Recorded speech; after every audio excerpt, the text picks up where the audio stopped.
So tonight we move to a much easier topic. Dancing. So,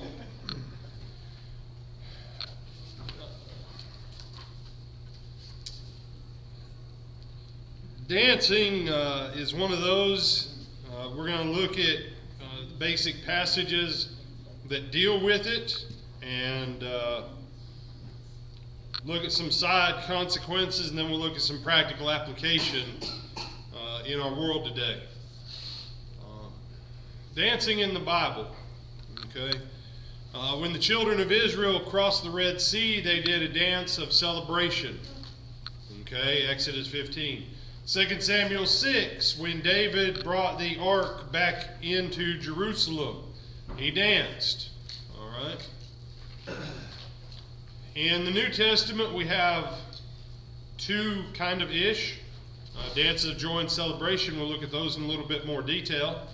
And then we have dances of sinful merrymaking, okay, and other stuff. Now, I did, Greg, because you've got the access to the PowerPoints and stuff, you'll notice I reworked this significantly. Because most of the time when we talk about dancing, everybody focuses on the last one. Dancing is sinful, you'll go to hell if you dance. Okay. That's a problem because I've got two other categories that aren't necessarily bad. So we want to come at it balanced. I'm a fan of balanced in our Bible study. So let's go with the negative side first. All right. Dancing can be lascivious. All right. Dancing can be lascivious. Galatians 5:19, in the works of the flesh, lasciviousness is in there, right? It says, now the works of the flesh are evident, which are adultery, fornication, uncleanness, lewdness. So some of your Bibles have lasciviousness, some might say lewdness. The issue is it's an excess or absence of restraint, unbridled lust, etc. Most people would go, well, yeah, brother, that's obviously wrong. Well, I mean, if we're honest, about 90% of all dancing falls into that category. Okay? No, there's no point in even pretending it's not. And please don't go, but brother, I watched that show Dancing with the Stars, and it's not that way for them. Okay, whatever. You live in whatever fantasy land you want. Okay? So, how long has it been this way? Well, one of the other references that was in there, at least since Moses went up on the mountain to get the 10 Commandments. When they came back down, the people were engaged in sinful merrymaking. Joshua said, hey, I hear the sounds of war in the camp. And Moses says, that ain't war, son. All right? So, they had definitely gone overboard. Can dancing produce sexual desire? Yes. So that's why we look at 1 Thessalonians. All right? And it says to us, for this is the will of God, your sanctification, your process of being made holy to be like Jesus, that you should abstain from sexual immorality, that each of you should know how to possess his own vessel in sanctification and honor, not in passion of lust like the Gentiles who do not know God.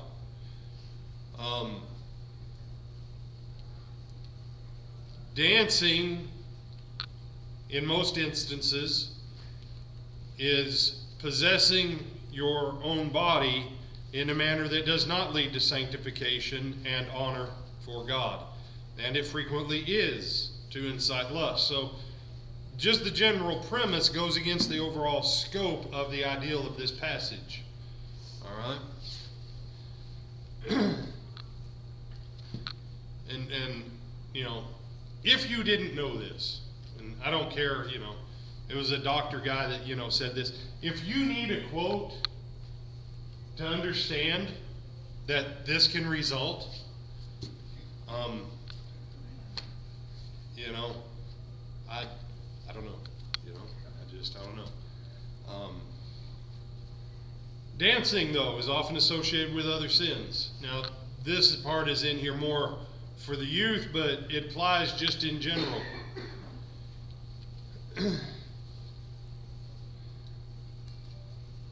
Dancing is a miserable activity.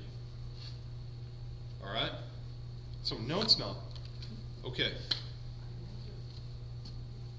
I don't know what age y'all started going to dances at school. Our school system had it at 7th grade, right? Kind of forced but not enforced. All right?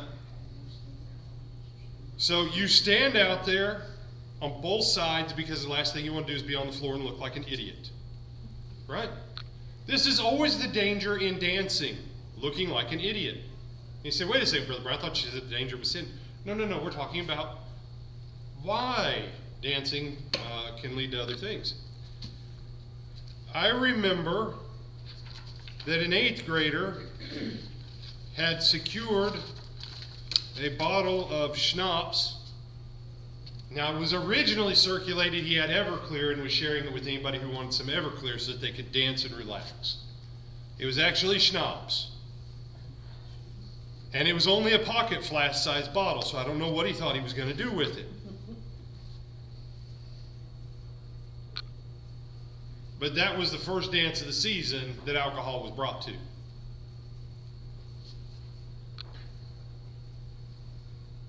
Doing dance well requires time, practice, anything, any form of dance, except that junk you see on TikTok.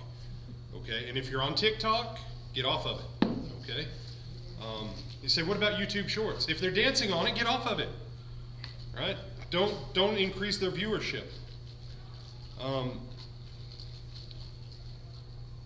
So what do young people do? But what do older people do? You imbibe a little bit so that you don't care that you look like an idiot, so that you're comfortable going out and dancing with and becoming sexually excited. That now because you've drank and now because you're stimulated, you hope it leads to other things. And so when we say dancing is often associated with other sins, and this, I mean, one of the schools there in Kentucky where the brother who did the base outline of this, I mean, they had to put in the rule book, if we catch your kid with drugs or booze, they won't be able to stay for the dance. It's a common thing, yes. We'll detain your student and keep them until the parents can come and get them. But let's go to what we know. All right. I don't know if this is an accurate statistic or if I'm just making it up 100%. But I think about 50% of all country music involves alcohol. One of Hank Williams' most famous songs, there's a tear in my... Thank you. For the rest of you who wouldn't say it because you didn't want anybody to know that you knew that song. All right. That one dude that has the crazy videos that make no sense to most of his music. No, what's his name? No, that ain't Uncle Cracker. What? Dirk Bentley. That's it. Dirk's Bentley. Yeah, Drunk on a Plane. You know what that song's about? Dancing and being intoxicated on a plane. And apparently even the pilot gets involved in that video. I'm not sure how the plane ever landed safely, but hey, whatever. The best country music score for a movie of all time was Urban Cowboy. All right? That was a terrible movie. But what did the movie revolve around? Alcohol, oil, bars, and mechanical bull riding. And it ended in murder, fornication, betrayal, adultery, and dancing. And the way that they agitated each other in the movie was to drink and dance with other people other than their spouse.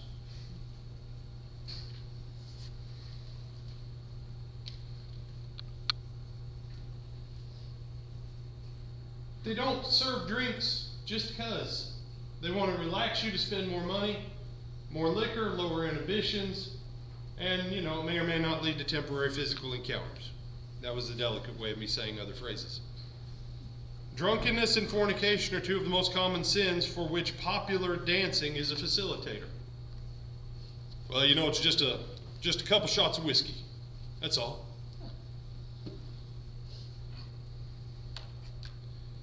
And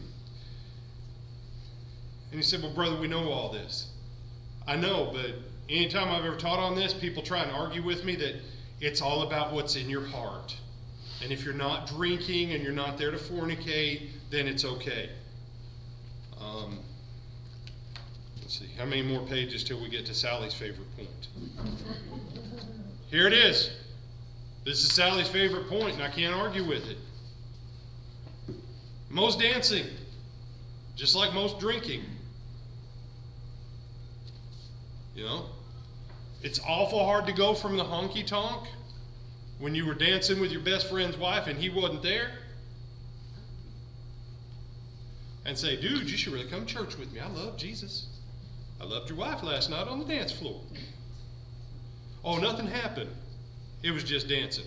But then she can't quit talking about how much fun she had dancing for the next 3 days with you. It's not like that always. Okay.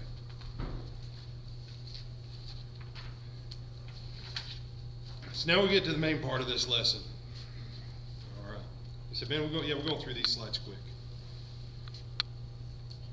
Because when you teach on this, traditionally people go, but Brother Brian David danced and God was fine with it. David didn't dance like Brittany.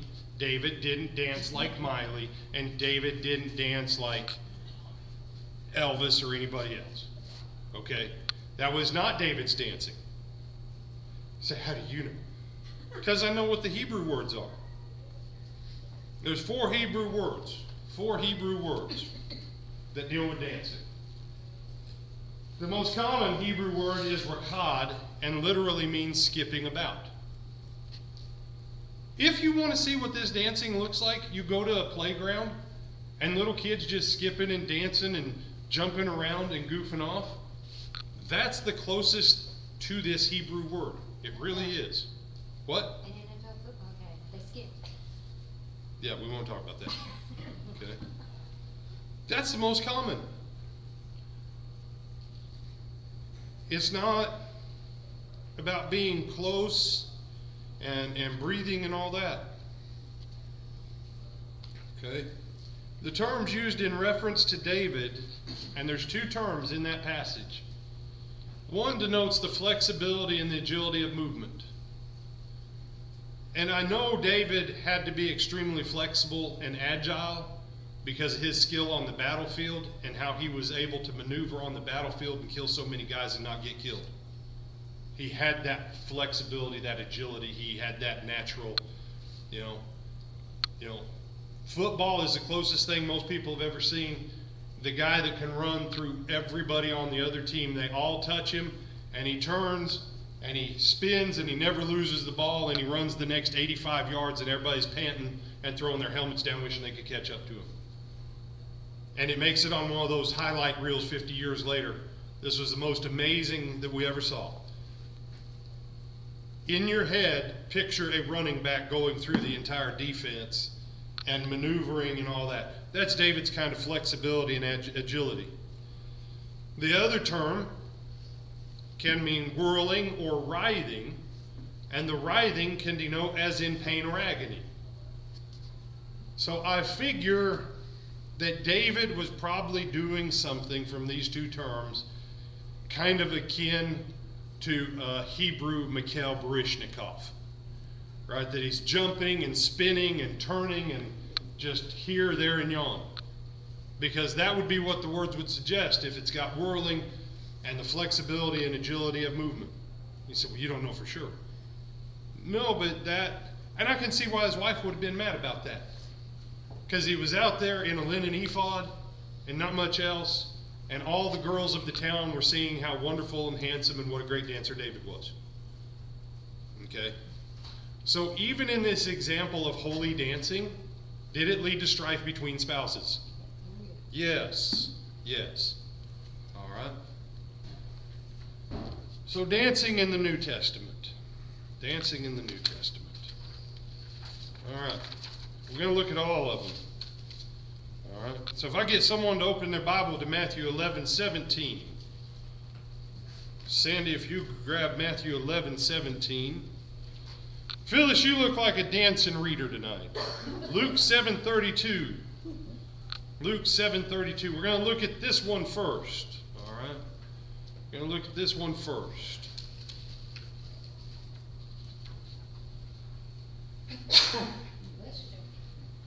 They are like children sitting at the marketplace and calling to one another. We played the flute for you and you did not dance. We sang the dirge and you did not weep. All right. So we have that parable in Matthew. Now read us Luke. Matthew?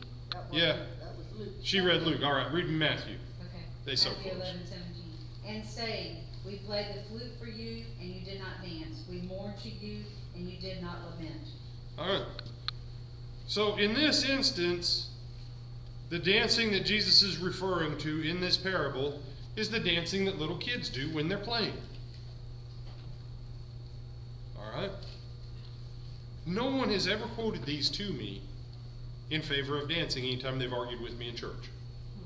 But those same people, if they don't like something I say on a Sunday, will tell me that unless I have a heart like a little child, I'm not getting to heaven. So you don't want to reference the little kids on your dancing, but you want to rebuke me because you think I'm not childish enough. Okay, gotcha. Gotcha. But if you want to argue it, unless you become like a little child, well, Jesus uses the example of little children in reference to whom? To John. He says, you guys are like little kids. You ask for this, you're not happy. You ask for that, you're not happy. You had John, you weren't happy. You got me, you're not happy. He doesn't condemn it. He doesn't condemn it. So we could say this is a positive kind of ish framework. All right. Matthew 14:6. Matthew 14:6. Sister Ann, if you would grab that one. And Catherine, if you grab Mark 6:22. Mark 6:22. Oh, there we go, Sally. I'm sorry. All right, push the button. Matthew 14:6. Yes, ma'am. But when Herod's birthday was celebrated, the daughter of Herodias danced before them and pleased Herod. Okay. All right, Mark 6:22.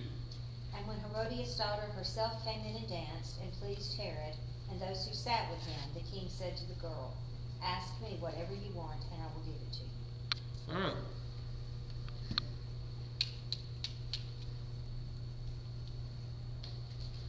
I don't know what kind of dance she did, but he was willing to give her half the kingdom.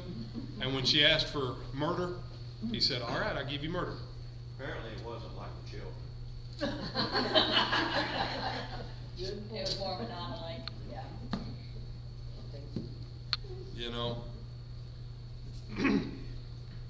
whatever this dance was, he didn't want to lose face in front of all the other dignitaries in not chopping off an innocent man's head as her price for this dance. Okay? So now you've seen 4 of the instances. Now we'll go to the 5th. Brother Tom, can you grab Luke 15:25?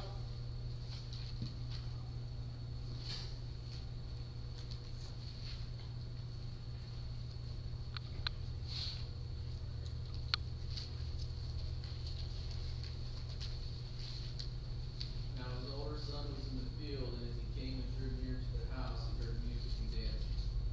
All right. So this is the closest you're going to get to an endorsement of dancing in the New Testament. A celebration of a soul coming back from the realm of damnation to eternal life. This is it. Okay? Because never by Jesus, the apostles, or any other mention in worship or any place else in the New Testament. It's not there. And people would say to me all day long, well, you know, in the Psalms it talks about dancing and and in the Psalms it talks about bashing the heads of the children of your enemies against the rocks and praying that God would let you do that. But no one ever comes to me and says, when I'm done dancing, I want to take my enemy's children and, no. You can't just pick and choose the parts you like. You say, so Brian, are you saying when someone gets baptized, we could dance? If you want to do it the Hebrew way, and just, Jesus. Yeah, that's pretty much it. You say, no, that can't be. Yeah, that really was. That's that dancing that we looked at that, at the word. What does it mean? Skipping about. It's just jumping up and down. So Irish step dancing. Do what? Irish step dancing. Yeah, Irish step dancing. Yeah, Evan could teach us that. Evan's good at standing in one spot and making his feet move, and his head and shoulders never go anyplace. He's good at that. So now let's talk about the ones that people want to argue with me. All right. So clubbing is in and of itself bad. All right. If you don't know what clubbing is, you too old. Just like the music. If it's too loud, you too old, Phyllis. Oh, okay. All right. Okay. Now let's talk about square dancing. We could not graduate 5th grade unless we knew how to square dance in my school. Someone, Brian, square dancing is not lascivious.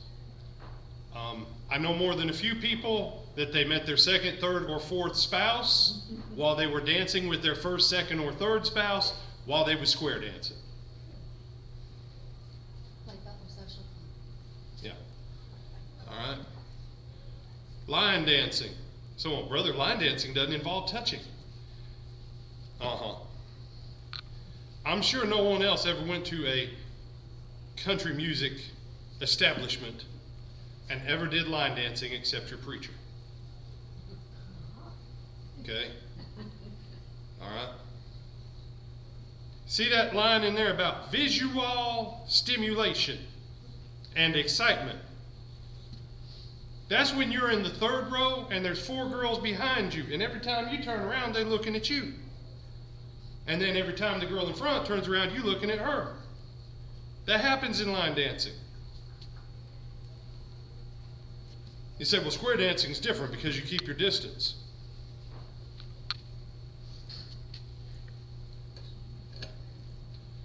Go back to the other things that go on in pubs, bars, clubs, honky tonks.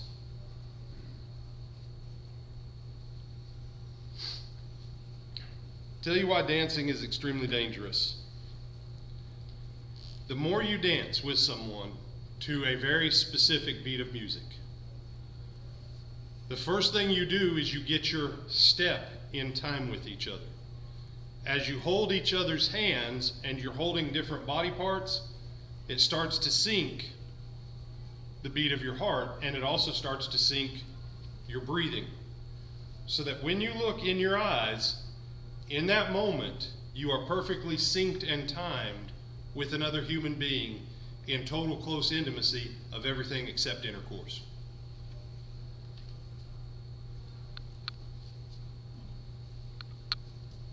That's why dancing's so dangerous.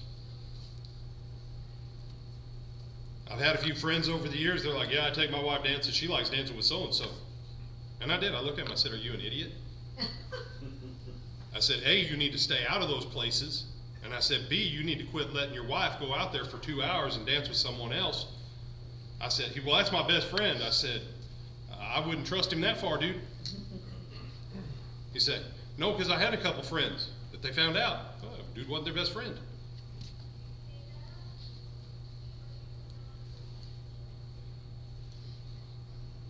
It puts you in a place and situation. Now we look at the other parts, though. Ballet and similar choreographic dance. All right. Because this one I do get asked. Last time I was asked about it, 3 girls in my church all did ballet. And you say, no, I went to their recitals. You know? First of all, it depends on the routines. Depends on the routines. Because some of ballet does agree with biblical dance. In the sense it's just leaping and jumping and twirling, and then there's other ballet that can be writhing and stuff. But the biggest issue with ballet really depends on who's in charge of wardrobe. And almost no male ballet dancers ever get to be modest. And that's all I'm going to say. Okay?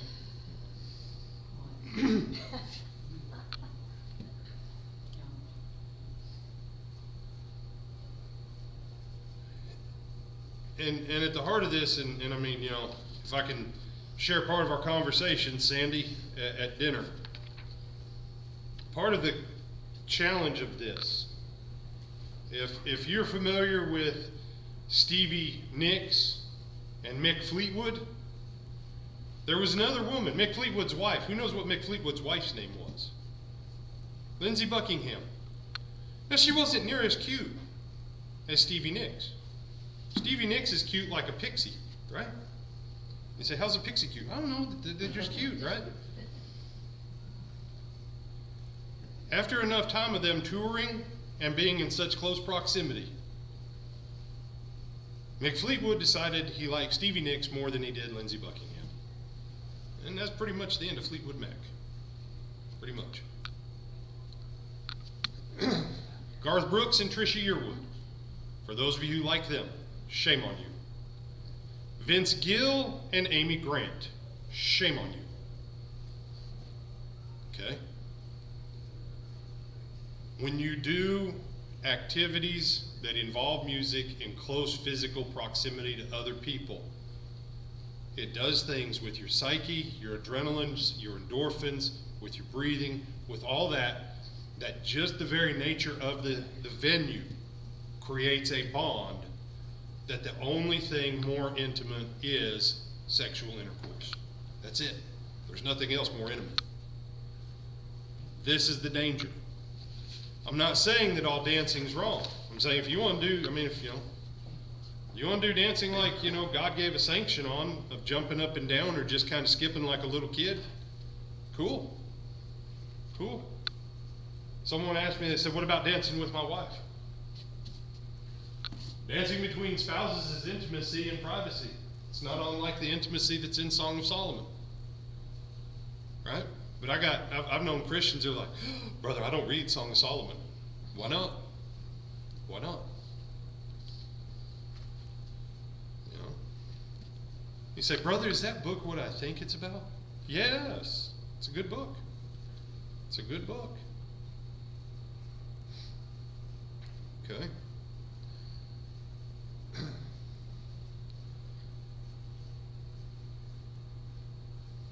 Dancing is skipping and twirling. Joyous abandon of small children.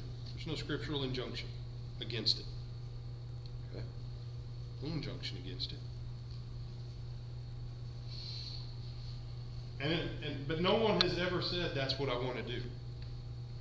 They always want to know about two-stepping and I mean, I love a good waltz. Don't get me wrong. I like a nice slow waltz of 1, 2, 3, and I like a more temperate waltz. 1, 2, 3, 4, 5, 6. One's very relaxing. One's like running on the treadmill. So yeah, no. You should do all that stuff at one time.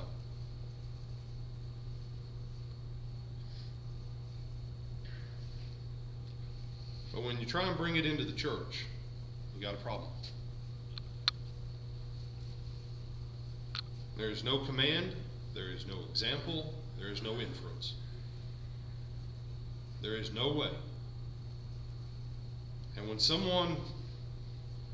I say this, I'm not specifically talking about anyone, even though some of us in here have someone in mind that when I say this, you're going to go, hey, I've heard them say that. Dancing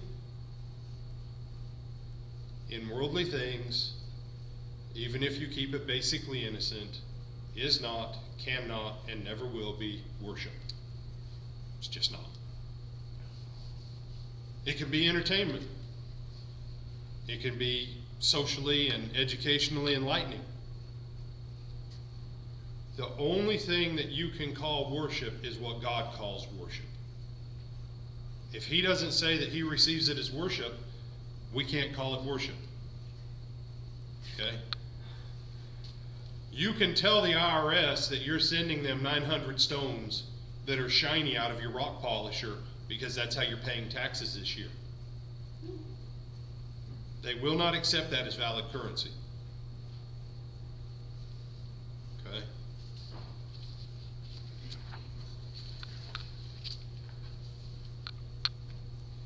And it's a shame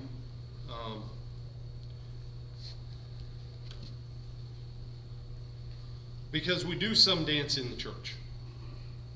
Okay? We do some dance.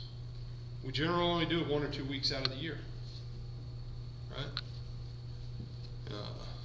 I'm in the Lord's army. And I may never. You understand that's dancing. That's the biblical definition of dancing. You know, if the devil's in the way, we will roll our tracks and cut him up, or however the song goes, right?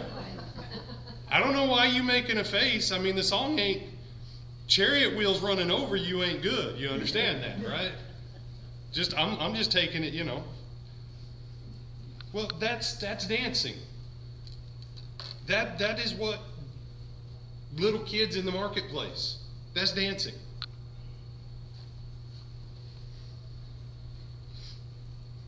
And now I'm going to get accused of being uber liberal. That's okay. If you cannot use what you teach little kids in Vacation Bible School in the main service, then quit it. Quit it. Because it's not fair to bring them from 5 years old to 12 years old, and all of a sudden when they turn 13 go, God doesn't want that anymore. Really? You've been teaching them when the rains came down and the floods came up, right? No, we will not do that now. How come it was okay for the last 6 years, but it's not okay over here? What made it righteous when they were tiny, but now, no, we're not going to do that. It's not. No. You know, this little light of mine. I think we'd do well to bring that back into like main church service, right? Some people need to be reminded. This little light of mine, I'm going to let it shine. Right? And if the devil tempts me to be a real big bonehead, I blew it out. Say, brother, that's not the song. That's not the lyrics. I know that. But it does beg the question. If little kids can do a hippopotamus song, and that's fine. They say, brother, I don't know if I want the adults doing the hippo song. That's fine too. But there's a disconnect. You can't teach them for the first half of their formative years that it's acceptable to God and what they're doing is pleasing during VBS, and then the other 51 weeks out of the year say that's not what God wants. That creates a And someone, well, brother, that's children's songs. Yeah, and what do we sing every Sunday before the sermon? Jesus loves me, this I know. I learned, you know when I learned that one? I was like, that big. I think everybody else was probably that big when you learned it too. That's a children's song, right? Now, if we change the lyrics, it wouldn't be. No. Jesus loves me, this I know, for the Bible tells me so. Little ones to him belong. Change the word. We are weak, but he is strong. Because if you leave it as they, then you're singing about little kids. But last time I checked, we all needed his strength. We all weren't as strong as we thought. Maybe we should change it to, we are weak, but he is strong. You know? So that song's okay, but all the other songs aren't. The motions and the actions. And just as a principle of learning,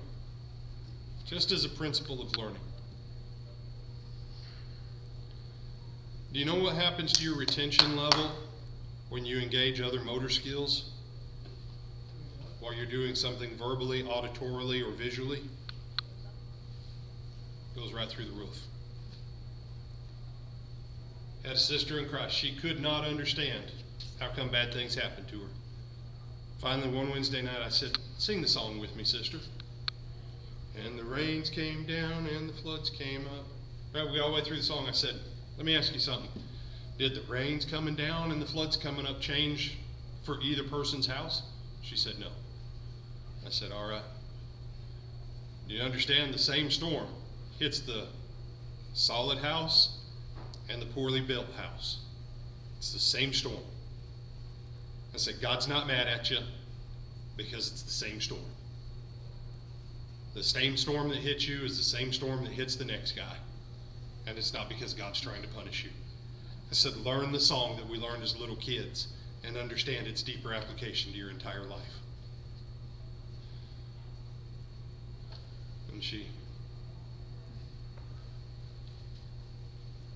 finally, Matthew 7 clicks in her head off the song when she finally does the hand motions with me. And I say, "What changed?" "Nothing. Except who you built on." There you go, sister. There you go. Thoughts, comments, questions? Because we done early-ish.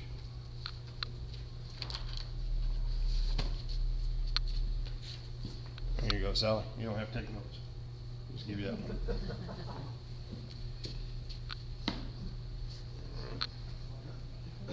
So, Brother Greg, what do you got us on next week? Modesty? I think we have 2 weeks of modesty, it looks like. All right.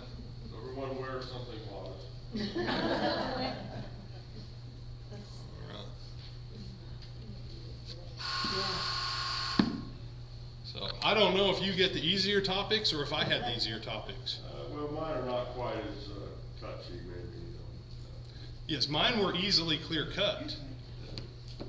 But yeah. What? All right. Who is Heath Rogers? Oh, yeah. Yeah, whatever.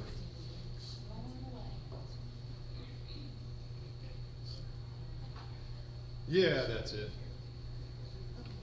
Well, nobody knows what, Everybody thinks it's the other way around. All right. So my wife has corrected me. All right, so name the other member of Fleetwood Mac. Christine McVie. There we go. So, yep. So she told me I had a little bit of it backwards-ish. Did it all still go sideways? Yes, all right. Multiple times. Yes. So, all right. Do you know what Evan's song was? Do you know what Evan's song was? In the big book, 9:15. 9:15 in the big book. All right. Who is Heath Rogers? I mean, I know he wrote this study, but I mean, what's his background? Preacher in the church up in Kentucky. Just on, I'd say he's probably about 10 degrees more conservative than I am. Where's he from originally? I used to know that. I don't know where he's from originally. I mean, it's not a bad study.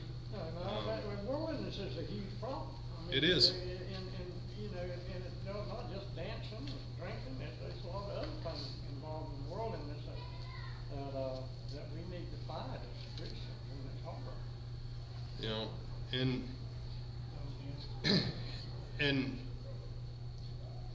On some of his points, I understand where he's coming from, and if you're only talking to people that have been in the church their whole time, I probably wouldn't have tweaked any of his points, in any of them.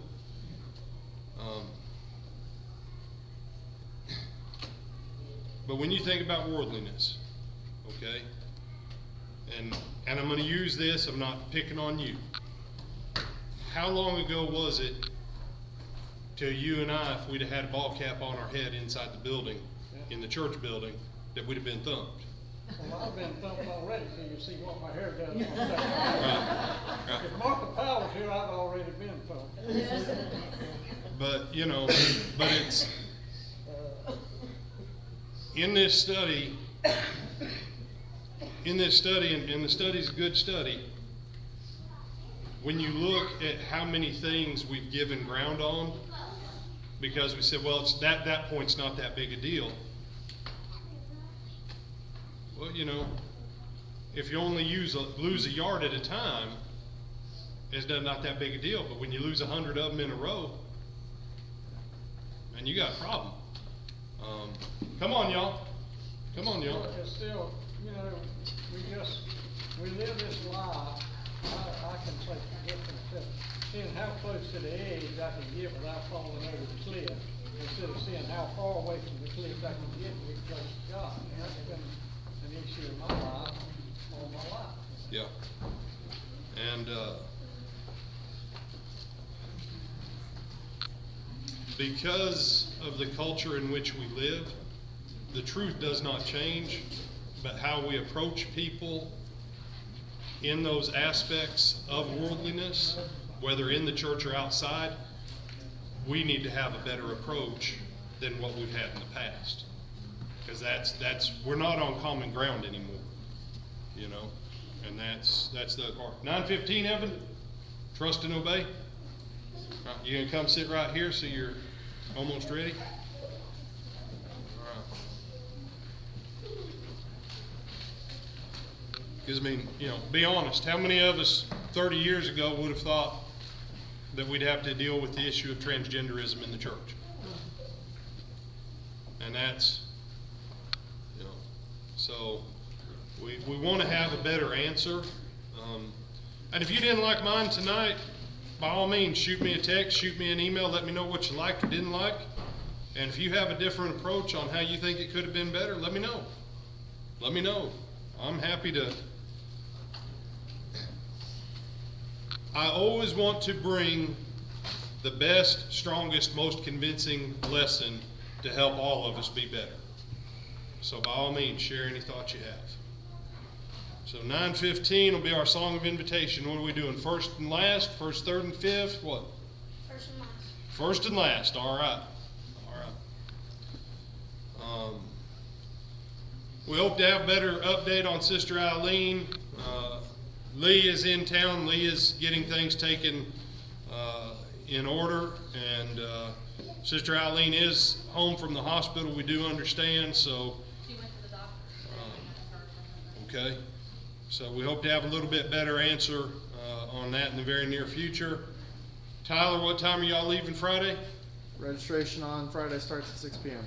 So that everybody just meeting you out there? Yes. Okay, so everybody's meeting out at the camp. Registration starts at 6. Yes. All right. We'll have some other updates where Sister Marcy is concerned. But Sister Marcy is going to be relocating over to Jacksonville so that she can be closer to Casey. Casey's going to move her over there where Casey can have more contact and interaction with her and care for her mother better. So that'll be coming up.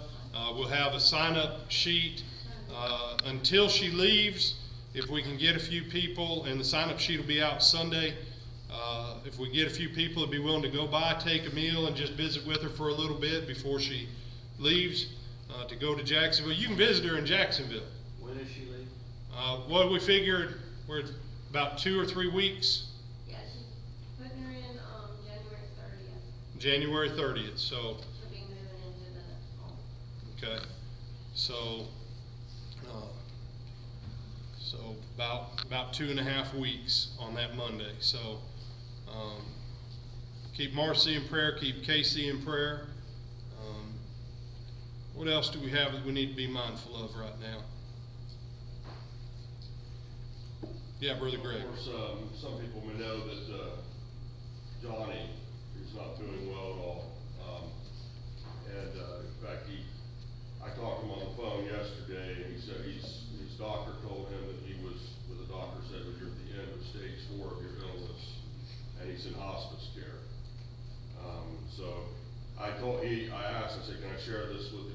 case, and he said, yes, please do. And I also told him that if we could, have a special prayer for him. He's also, on top of that, sadly, he has COVID. So he's not feeling very well right now at all, and it's obviously a very daunting situation all around, so. Yes, sir.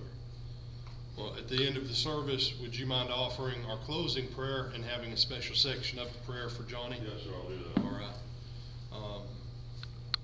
4 baptisms in the last week Chris has had, wherever Chris went. Yeah. 4 baptisms in the last week at the different facilities, so we want to rejoice with Brother Chris over that. All right. Any other announcements? On, January the 23rd, I'll have, I'm not sure if it's surgery or not, but I will have 3 wisdom tooth removed. All right. Triple wisdom tooth on January 23rd. Okay. Okay. All right. So keep Sandra in prayer. What? Did you have a prayer request? No. Good. No? That's my business. Right? Okay then. Yeah, she eyeballing me. What she wants me to say is that tentatively, I'm supposed to have some sinus surgery a week from Thursday, so, you know, I'm at least 61% committed to the possibility of doing it. So, all right. So 9:15 is our invitation song, unless there's another request or another announcement. All right. I do remember 5th Sunday this month is potluck. We'll have that right after services on January 29th. So mark that. And then April 2nd, we'll have an old-time gospel singing and ice cream fellowship out at Midway Church for our Sunday evening service. That's the Sunday before Easter. Good opportunity to invite someone, say, hey, come check out the old historic Midway Church building. Come out, see the historic cemetery. Come for an old-time gospel singing and ice cream fellowship. And then, Lord willing, try and invite them back for Easter too. So, and Tyler will have announcements on that for candy as we get closer to that. But April 2nd, mark that on your calendar also. Trust and Obey, good song pick, goes with the overall kingdom principle of the week. That if we would fulfill all of God's righteousness in our life, we need to do what he tells us to do. That was John's problem with Jesus. I need to be baptized by you, but Jesus says, yeah, but you've got a command from my Father that we need to be baptized to come into the kingdom. And Jesus shows us. Jesus shows us. Whether we always understand it or not, whether we necessarily agree with it or not, or whether others around us agree. Do what we know we're supposed to do from the Word, to walk in his blessing, to walk in his righteousness. I hope you've been having a blessed week. I hope that you've gotten closer. I hope that you've identified maybe 1 or 2 things that you know you need to fix to start to get back on the path that you need to.